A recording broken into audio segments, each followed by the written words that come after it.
Non, rien de rien.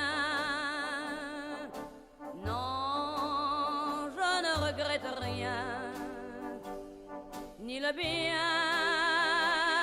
qu'on m'a fait, ni le mal, tout ça m'est bien égal.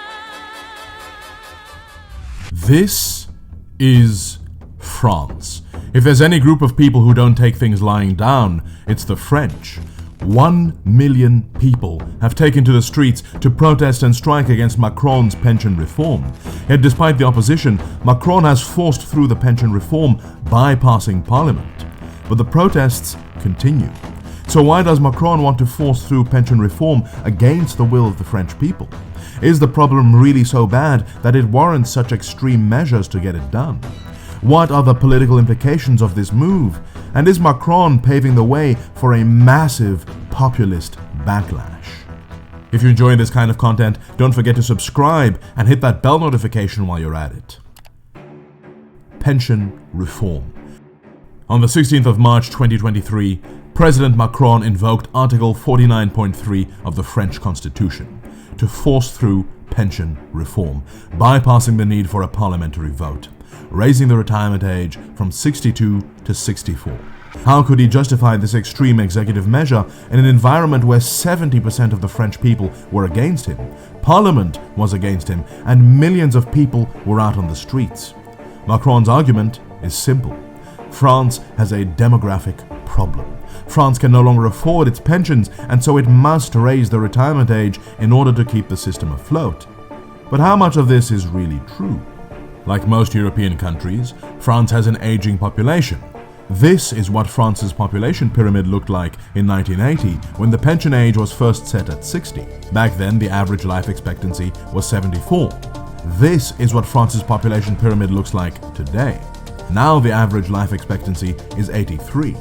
Simply put, there are far more old people who need pensions today, while at the same time there are far fewer working-age people that can contribute to the system. The result is that France currently has one of the most costly pension schemes in Europe, costing 14% of the country's entire GDP. In Germany, that number is 10%, and in Sweden, just 7%. Other nations have responded to this demographic crisis by raising the retirement age. In Germany, it's 65. In the Netherlands, it's 66, and in Italy, it's as high as 67. France also raised the retirement age from 60 to 62 under conservative Republican President Nicolas Sarkozy back in 2010.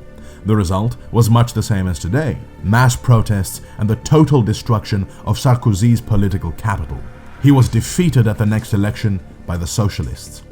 Macron's plan aims to streamline this system and raise the retirement age from 62 to 64. But is this really the best way? Well, the numbers are complicated.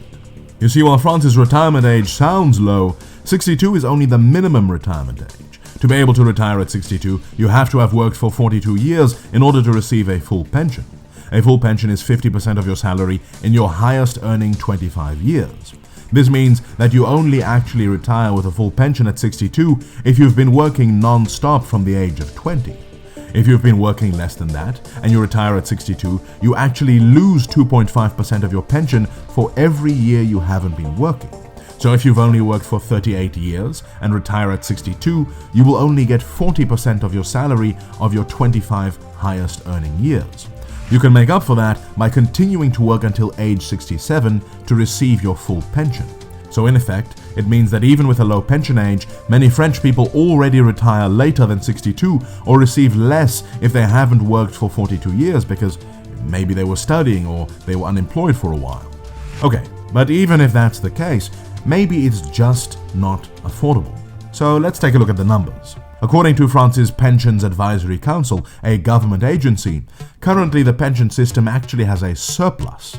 In 2021, it was 900 million euros, and in 2022, 3.2 billion euros. But as the boomers start retiring, the system will go into a deficit of 10 to 12 billion euros per year until the mid-2030s. This is based on a total pension budget of about 340 billion a year.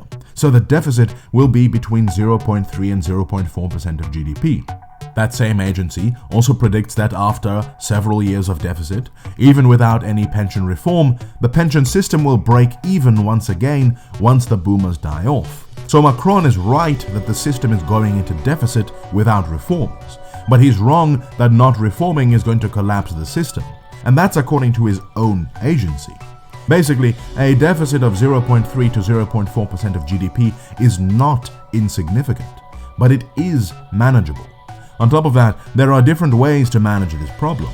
Macron can either raise the retirement age, which has led to mass protests, cut pensions, which nobody wants, or raise taxes. And it's that last point that's been important. President of the rich.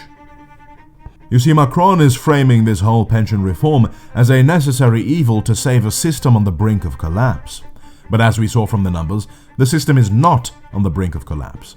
And while yes, France technically does have the lowest retirement age in Europe, most French people can't actually retire at 62 with their full pension because of the 42-year working requirement. And while Macron frames the retirement age as the only possible option, it is not, in fact, the only option. You see, the money to cover the pension deficit is there. Macron just doesn't want to touch it. When Macron first came to power, he framed himself as an outsider who was neither left nor right, who could defeat Marine Le Pen. But since he started governing, Macron has revealed himself, above all, as a president of the rich. And that's not just a baseless insult used by French people, it's backed by the numbers. Under his administration, France's 1.5% wealth tax on the ultra-rich was scrapped in favor of a much more limited tax on real estate, losing the government 3.8 billion euros in revenue. This came right after Macron had cut the housing allowance for the poor. Macron also reduced the corporate tax rate from 33% to 25%, which created an 11 billion euro hole in the government budget. That 11 billion euro hole just so happens to be the same size as the predicted deficit of the French pension system. In other words, it would be possible for Macron to cover the rising cost of pensions without raising the retirement age, simply by reversing some of his corporate tax cuts or reintroducing the wealth tax. As a result of Macron's policies, the bottom 5% of French society will see their standard of living reduced by 240 euros per month, while the top 5% will see their standard of living increase by almost 3,000 euros monthly. This is why Macron is unpopular.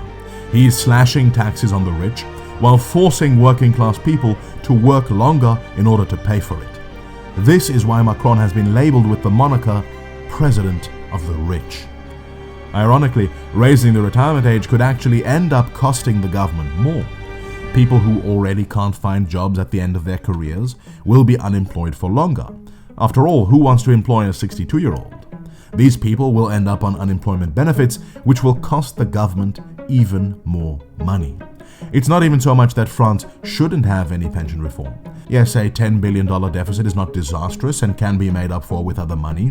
But of course it does make sense to try and make the system more financially sustainable before things get out of control, especially in these times of economic crisis. That 10 billion euros could be used elsewhere. But it's the way it has been done and in what context it has been done that gets French people upset. French Revolution. Under Macron, the French are expected to make sacrifices that the wealthy are not. The decision to raise the pension age went against the will of 70% of the French people. The reaction was predictable. Massive strikes and protests across French society. Yet instead of engaging with the protesters, Macron simply forced through the pension reform using an extraordinary section of the Constitution, Article 49.3. Basically, Article 49.3 allows the president to pass a law without parliamentary approval through executive order, unless the parliament passes a vote of no confidence. And that's exactly what they tried to do. Parliament attempted not one, but two votes of no confidence, with the first one only failing by a razor-thin margin. So Macron's government has survived, but his legitimacy has not. French society is up in arms, and even after the reform has been signed into law and approved by the Constitutional Court, protests and strikes have continued. Macron's approval rating has crashed to just 23%. That's low, even by French standards. But Macron doesn't really care. You see, he's the first president to get re-elected since 2002. He can't run for a third term, so in essence, he doesn't really care about how unpopular he gets, since he's not trying to get re-elected anyway. This allows him to implement his agenda without any qualms, but it's also creating a dangerous rift in French society. Macron was originally elected to represent France's new centre, wiping away the traditional centre-left socialists and centre-right Republicans. He pitched himself as a centrist alternative to the populist right represented by Marine Le Pen. But already in his first term, he shifted significantly to the right, adopting neoliberal economic policies and conservative stances on immigration. This shift can also be seen in the shift in his voter base. Check out this graph. His original 2017 coalition drew voters equally from the centre-left and centre-right and from different sections of French society. But since taking power, his voter base has shifted significantly to the right. On top of that, his voter base is also much richer and older than average. Macron does well with people over 70 and scored massive margins in France's wealthiest districts. Clearly, even the rich agree that he's the president of the rich. And this isn't the first time Macron has forced through controversial reforms. He has made repeated use of Article 49.3, and if people complain, this is how Macron responds.